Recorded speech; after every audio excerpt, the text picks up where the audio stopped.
Hi everyone, Dr. Stephen Davis, board certified plastic surgeon. Did you ever think about trying to update your resume? Try to make your resume look really great for your new job? Well, let me tell you one of the first ways that you could really start that process, and that's trying to feel better about yourself. I see a lot of patients here in the office, and one of the things they're coming in to talk to me about is how they can update their resume, basically. They want to update their look, make themselves look more appealing for when they're going for that new job. And this could be at all different ages. So we have some patients that are well into their 70s that are still actively working, but they may be trying to pivot from a job they used to do and go into a new job, and they know that they need to keep up with a lot of the younger competition.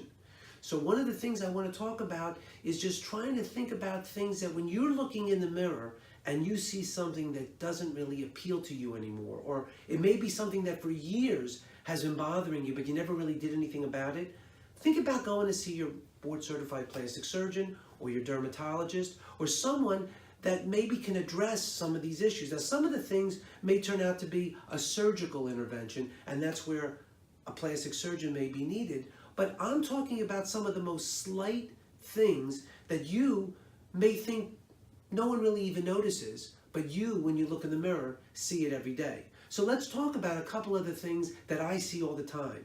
One of the first things is just overall facial tags, skin lesions, moles, things like that. And it may be anywhere on the face. A lot of times they go around the eye, a lot of times they go around the neck, and patients really, for the longest time, have noticed them, but they really didn't do much about it. Now when you're going for a new job interview, or it could be even from a dating perspective, you may want to do something about some of those lesions on your face that you never really thought too much about, but at this point you may want to address. So one of the first things that we do about that is that we always make sure that we're biopsying them, or if we do take them off, we're sending them out to the pathologist to make sure that everything's okay with them.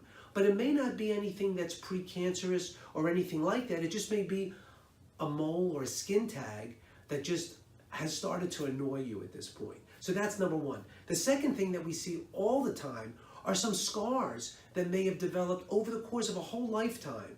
You know, you may have fallen down when you were a child and you had some sort of a surgical repair and you're left with a scar somewhere, and you think that that may be a very noticeable thing.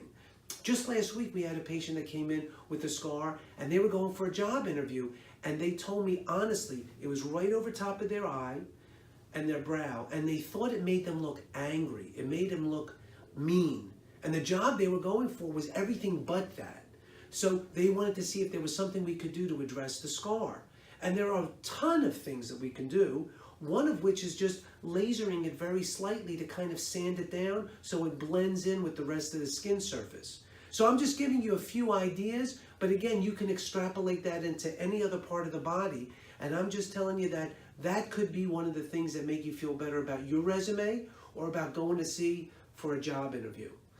Thanks for listening. I'm Dr. Stephen Davis. We'll talk next week.